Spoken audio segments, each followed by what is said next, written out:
Welcome to Safe Harbour, a conversational, unscripted podcast where myself, Phil Askew, and Jamie Robins, two practicing coaches in the UK, explore men's mental health in modern times.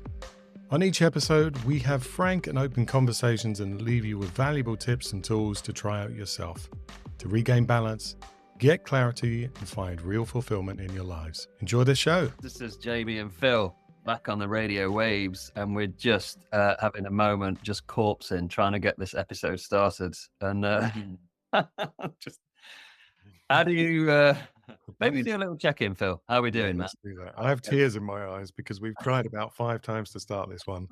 And nearly an hour to get the microphone working. Yeah. Sometimes we have all the best intentions in the world and then just things don't come about, you know, which is kind of interesting because it's about beginner's mind today. But yeah, maybe let's just check in. Like, how are you doing this morning, mate?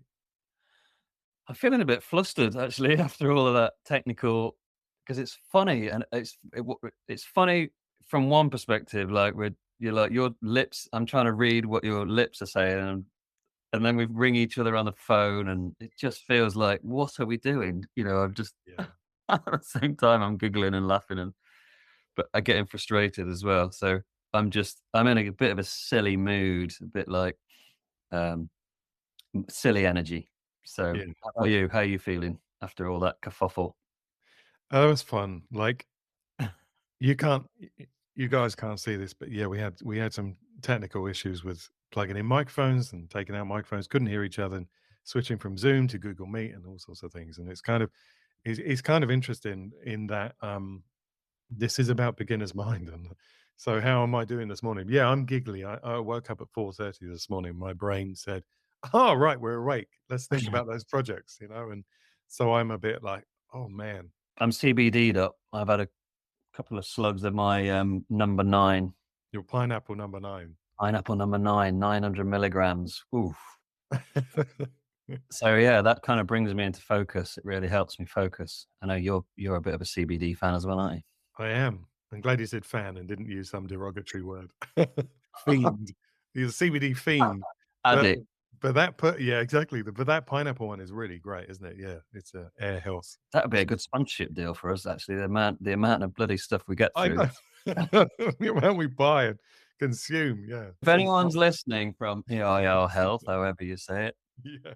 You gotta say it right, else they're not gonna wanna come on board, are they? Yeah.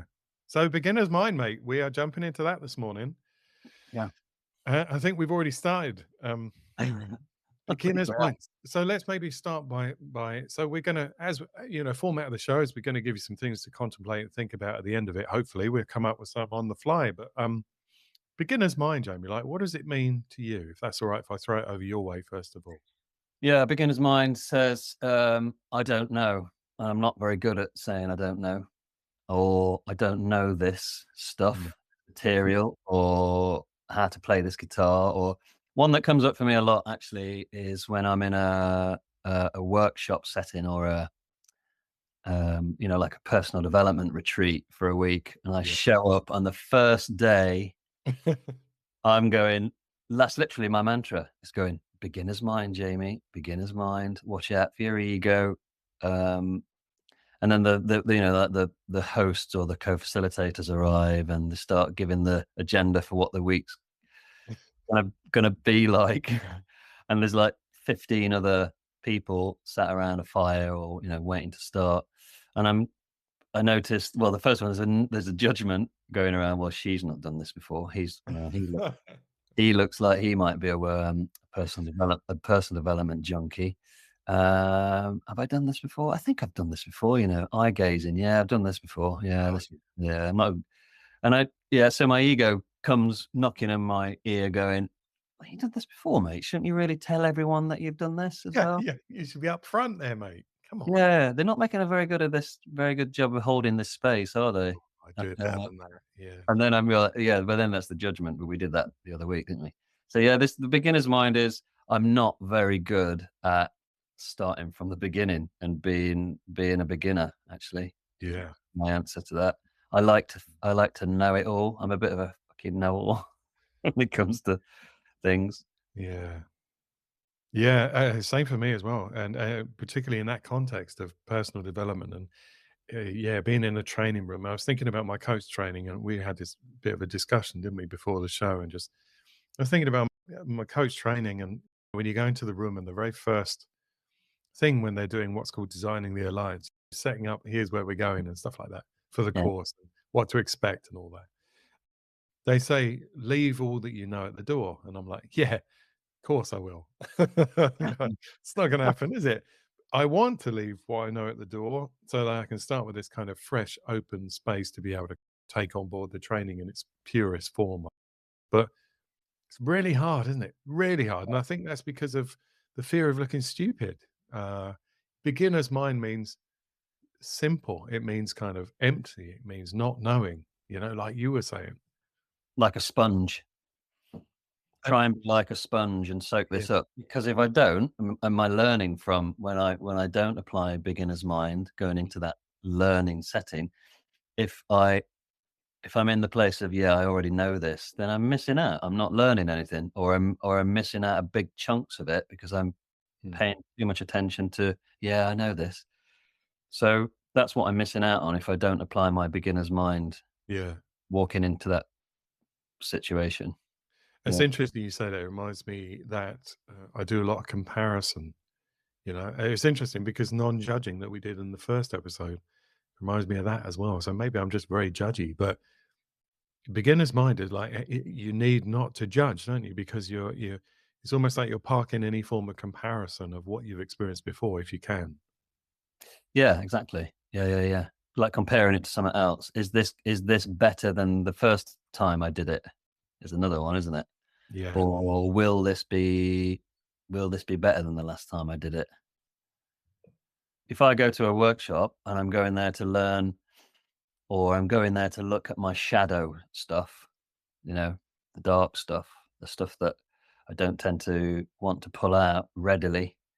If I go there with a beginner's mind, that's just me surrendering, actually. I'm surrendering to the process. and surrender's hard, right? Oh, man. Mm. Yeah, to just let go and be with whatever comes up.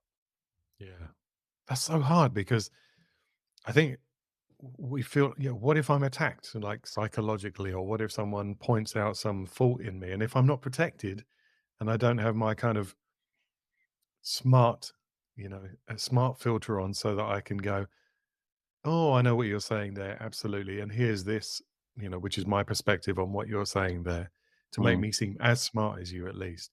Then it can be really hard because we can sit there, it's almost like this sense of, "Am I too dumb for this?" Because I have nothing to come back with, and you're asking me to let all my guards down. Does your ego show up then at that point? You let your ego come in on horseback? No, never, never. I don't have an ego anymore.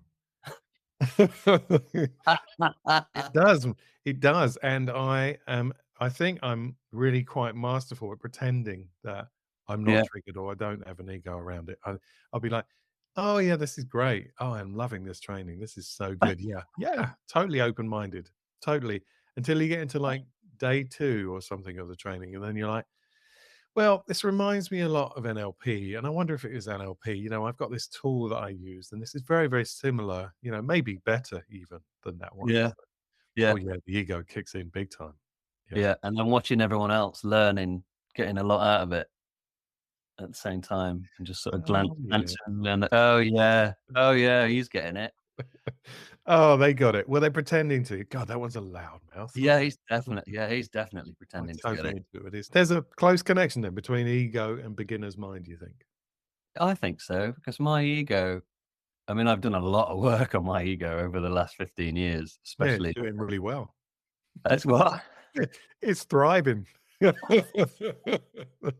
Yeah. Sorry, man. When I did leadership, because you've Yeah, done leadership as well, haven't you? yeah. And I remember early stages of doing CTI leadership, and that just kicked my ass, my ego into, like, it really like went, all right, come on out, to my ego, because my ego had like run my life. Mm, I've got extrovert qualities. I'm a humor beauty type, if anyone knows what that means in terms of a giving, like, who am I in the world? But my ego, yeah, my ego is not nice when it's sort of coming in and showing off, you know? I cannot adopt beginner's mind when my ego's in the room. So what makes your ego flare up then? Why do you think it comes in and wants to have such a big presence? Wants to look good, number 1, wants to look good because if For I the look sake of what? Like, what is it? Fear of rejection or fear of not being good enough, or what is that? uh, yeah, I think Ah, wanting to be liked, wanting to be cool, wanting to say the right things, being accepted, and if I'm not accepted and people don't think I'm cool, then I'll be rejected and I won't be safe, something like that. wow, that's super insightful. Yeah. Ego was like my best mate, he was Yeah. my mask. Ego would show up as humor a lot of the time. Yeah. For me too at school, I mean, that's what I was celebrated for, like making people laugh. And I sort of thought, oh, this is working. Yeah. Yeah, there's no danger if people laugh with me and at me. So I do that more. But Yeah. both you and I got great humor, I think, and we're able to turn that on quite quickly and really contribute to the space so that we find the humor in it and we are inclusive with that humor as well. I think we're both good at doing that. Which is like Yeah. not just like laughing at the expense of others, but bringing people into it. But I think there's an important thing in me, in my ego, that wants them to know that I instigated that. I was the one who had that comment, Yeah. you know? Yeah, It's yeah. important for them to see that. I did that. Yeah, that was me. Yeah. So, like Morecambe and Wise, you would be the one if you came up with the gag, I'm being the one that's delivering that gag, thank you very much. So you're n yeah, I think we're both the same, I reckon, we neither of us are the straight man. We're the ones who actually pick up on that and do something clever with it. Yeah. I think so anyway. Yeah. I reckon we dance in the moment pretty well, though. I mean, we've We never done any front of room facilitation, but I think it would be a blast. I think we should do that this I year. think we would, yeah. Yeah. So whose ego would be in charge, though? Ooh, in that Well, room. we'd have to design our alliance really strong, wouldn't we? Notice even there, I just said, "Look, that's my ego showing up." Was it So was it whose ego would be in charge? what's it wanting? What's it want us to know then? Well, I in there, it just sort of peeked its head over the top and went, "Oh, yeah, so Phil's in charge, is he? Phil Yeah. No, we'd be co-leading, Phil's ego. But who's taking the lead? Who's the eg" So that was my ego going, "Oh, Yeah. yeah. Oh, yeah. So you think So you're funny, do you? so Go that on." well, that's interesting, yeah, because there was a thing back in an old course I did, Landmark, which was not my favorite course in the world, but they talk about strong suits, and that's kind of interesting because Alright. strong suits are kind of I'll probably totally screw this up, but from what I remember, your strong suit is kind of what you see yourself being really great at, where you feel seen and accepted and valuable. So Mm. you'll step in and like, let's say humor for a certain flavor of humor. And you think, yeah, this is my strong suit. I'm going to step in with this and I'm going to lead with this. Here we go. Not lead with this at workshop, but just showing up in life, right? Here I am with my humor. And then when you come across someone else who has the same strong suit, you're like, excuse me, you're occupying my space. And I'm not sure I like you very much. Right, yeah. So it can be a real clash. Yeah. I think what leadership taught me, going back to leadership, was how to really own and, well, first of all, identify that my humor was my superpower, not my mask. Because I used to use humor to deflect and to get myself out of difficult conversations and difficult Yeah. situations. When actually, once I realized the impact of my humor, because we always have an impact in the world, right? Oh, yeah. Whether, if we sit around a dinner table and there's 8 people, if I sit there and say nothing for the whole evening, that will have an impact. If Yeah. I sit there and don't shut up all evening and trying to make people laugh all evening, that's They'll be also like, oh, there's Jamie. yeah. Oh God, who invited this twat? Him again. Seriously. I no, I hear what you're saying completely. Yeah, Yeah. and it's funny. I used to use my humor as a tool or a thing like that to be liked and loved as well. And sometimes it's not in service of me. It's not in service of them. It's an avoidance thing. Filling the space, like awkward silences. I would be the one that would make a joke if there was an awkward silence for a while at dinner party. I remember I remember doing it once. for someone I'd met for the first time. And looking back just makes me cringe. I just want to go, Jamie, shut up. It wasn't their wedding, was No, it? it was my father-in-law, actually. Okay. Um, God rest his soul, bless him. And yeah, I just remember just talking too much and going, Jamie, stop. But I couldn't stop myself. I hadn't done leadership at that point. Like, going, stop it. Just wind your neck in. Stop trying to fill space. And but then, over the years I've just become so aware of it when it shows up. Again, it kind of comes back to ego, and ego being the fire extinguisher to beginner's mind. If we try and sort of bring this Mhm. back to beginner's mind, it's I can't be in beginner's mind when my ego's there and I'm making too much noise and I'm being all sort of, yeah, Do you big. catch yourself then, or do other people point it out, or do you notice in yourself and go, "Ah, that's not what I want to be doing right now." Oh yeah, I mean, I've calmed down a lot. I'm 47 now. I mean, I'm talking like when I was in my 20s and early 30s. Um, but again, I sound like leadership bloody advert. What that taught me was how to use my Jedi powers, I guess. And my one of my Jedi powers is my humor and my ability to lighten a room, you know, Yeah. like you were talking just about just then. And I was just using it before. I was using it like a machine gun. I'd walk into a room and with Mhm. this loud, humorous. But now I'm more conscious of noticing who in that dinner party isn't speaking so much, and I will encourage Mm, them somehow with my humor. With my humor, I'll coax them into the space and coax them into the humor a little bit. mm. Like inquire about what's important to them and what makes like bring them into the space. So it's more inclusive now, so it's Oh it's yeah, laugh yeah, it's laughing really with rather than sort of like the Jamie Show in that sort of way. yeah. It used to be the Jamie Show all the time, and that's not cool, is it?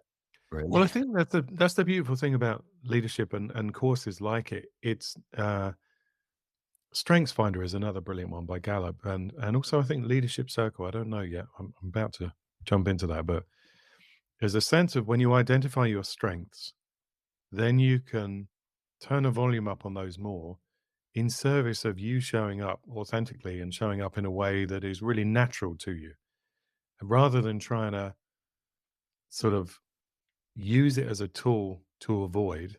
Like, you just step up and do more of it because that's who you naturally are, and it feels like a fit. It feels like you're naturally in the room, and it's like, "Oh, there's that person," you know? Yeah, yeah, nice.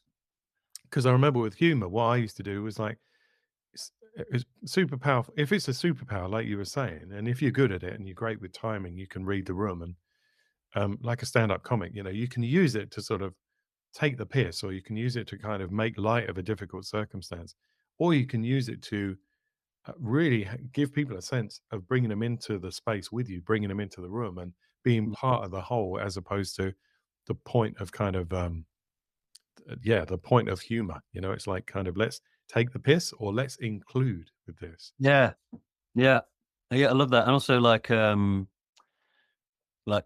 who's this humor in service of? I Oh, used no. to sort of ask myself. Um, that was my little sort of switch on or off. I worked on my filter. You know, get a wave or a thought would come in, and I go, "This is brilliant," and then go, Yeah. "No, no, no, no, no, leave that one, park it, leave it." In And service of what though? Yeah, in service of what? What kicks in? what kicks in? Well, it could be really it could be really inappropriate for a start, but Yeah, but something you that you used do to do that, right? Inappropriate?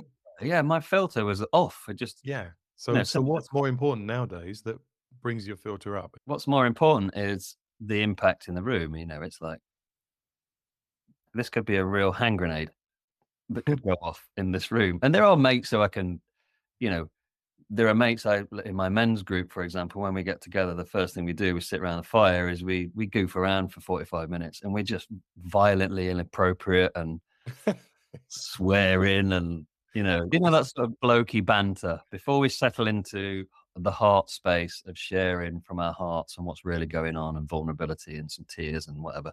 We Mm. clear that stuff out, like rough and tumble, like we literally rough and tumble and we're rolling around the floor like Fully kids. closed or not necessarily? Sometimes. Yeah, Yeah. sometimes. What if it's chilly out?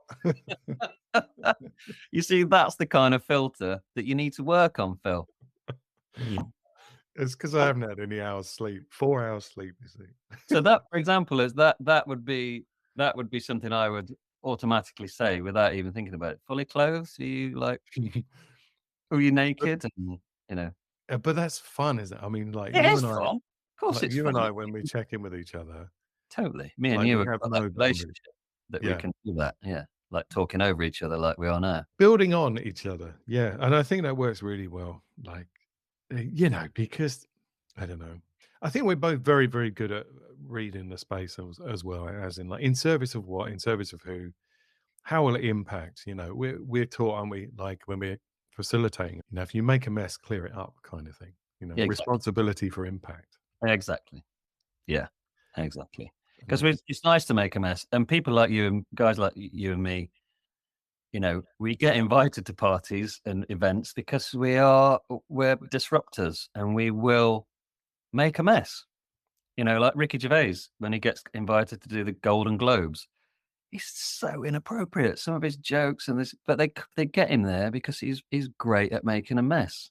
Does he? hmm. Well, he doesn't bother clearing it up, but that's a different thing. I know, yeah, yeah. I love to be around disruptors and people who make a mess. I love it because it's messy, and I'm a messy kind of person, and that's what I like. I like to So how be. does that feed into, your coaching and how you show up as a coach with your clients? Great question. I'm curious about how that comes in, because a lot of coaching is about disrupting the norm, disrupting the pattern in service of something else, isn't it? Totally. I did a session with a guy this morning and just threw away the lined paper because I was writing stuff down on lined paper. And Okay. I held up the lined paper and he went, even this, look at this lined paper. It's just fucking dull. It's just a piece of A4 line paper. And I threw it across the room like that. And I went, right, now go and get a bigger bit of paper and let's make a mess. And he went, he's like, his teeth showed and his great big grin. And there was half like, what you doing? Yeah, let's make a mess. You So we weren't did talking to the dog, were you? This wasn't no. like We did some Island A, Island B stuff, like ah, Island yeah. A is where you are currently. Embody that. It's dull, it's rainy, it's the Island B is where we wanna get to, which is like sunny and all this, like fulfillment coaching, over there. Yeah. But rather than do that on a piece of A4 paper with some little lines on it, nice and neat, Yeah. just throw that over there. Let's go big. If you want to go big, let's get big. Get some marker pens. Let's make a mess. We didn't do it there and then. I've given him as a thing to do over the weekend. But yeah, I'm risking all the time. I'm right on the edge. I'm risking like getting fired. Well, I think that's why those people come to you, because I think we sense in our coaches or our future coaches, when we meet them, they have something that we can learn from, that we can do our work in the space of, and I think you're great at that. You're totally great at that, throwing away the rules. Mm, And I think in doing that, you model it for those people who probably need to, in service of living a bigger life, or yeah, you're bringing them back to their beginner's mind, because they're coming to you with a whole totally. barrel load of content that they probably are struggling with. It's not working necessarily, and you're saying, let's tip that barrel up and spill it everywhere and just start again. Yeah, make a mess. Kick all that in a fuck it bucket and let's start again. Hmm. It's like getting people out of their chairs because we're sitting down as coaches a lot of the time, aren't we? And clients. So get out of your chair. Let's move around. Get outside. I had one. I had one guy in the shower once.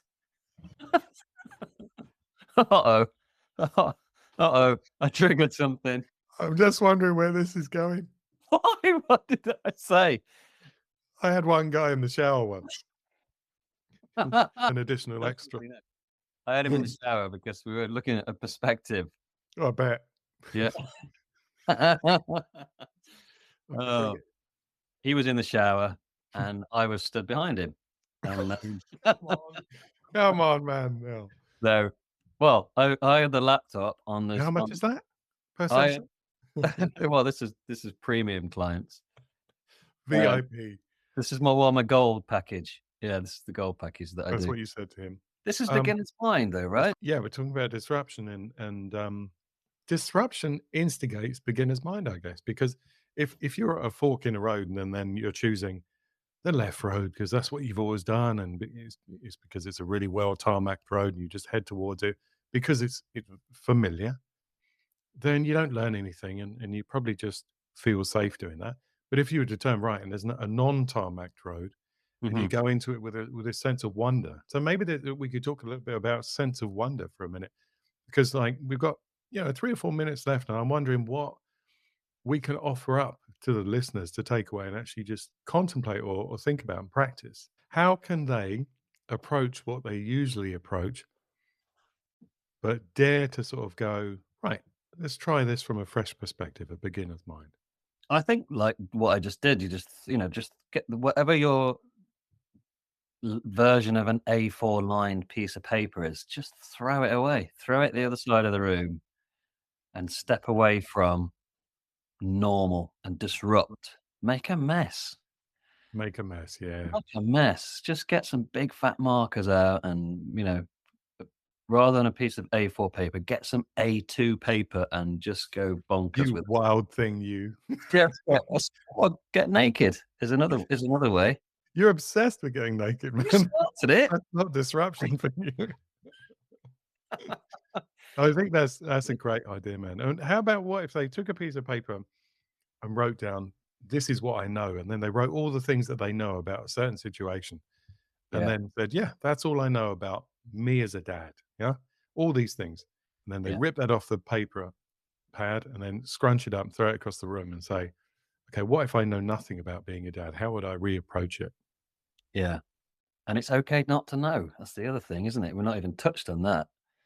When my kids were little and they go, "Dad, why is the earth round?" Dunno. You say, "It's not, son. What's wrong with you?" I've got daughters.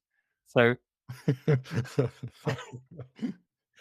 and not unless there's a son I don't know about. Yeah, I'll tell you Um, what, there could be out there, who knew, so, eh? uh, so I think it's just tear up the rule book and just be okay with not knowing, Go, it's okay to go through life and not know, isn't it? Well, we don't really know, do we, ever? No, I we think don't. we don't. Don't know what's gonna happen this afternoon. So, Yeah. I'll probably know that you're gonna have some sausages because every Friday you Not in the shower, though. definitely don't take sausages in the shower. Oh, boy. Um, well, I guess just yeah, just not knowing. Just Just not dare not to know for a day. Like, it's like when we go for a walk in nature, maybe, like in a new place, isn't it? Or a new city. There's some real wonder in what I remember. I went up to Manchester and I remember walking around the town centre, and I'd never been there before, but everything was like jaw dropping, because I was mm, coming at it from a sense of forced beginner's mind because I'd never seen it before. And I was mm, in awe of all the buildings and the architecture, and the people were friendly, and it was just like, this is incredible. I felt really fueled up from it. So mm. maybe there's just something about kind of dare to go somewhere you've never been before and approach it from a place of wonder. Perfect. Couldn't put it better myself. Really enjoyed today's show. Thanks for listening, everybody.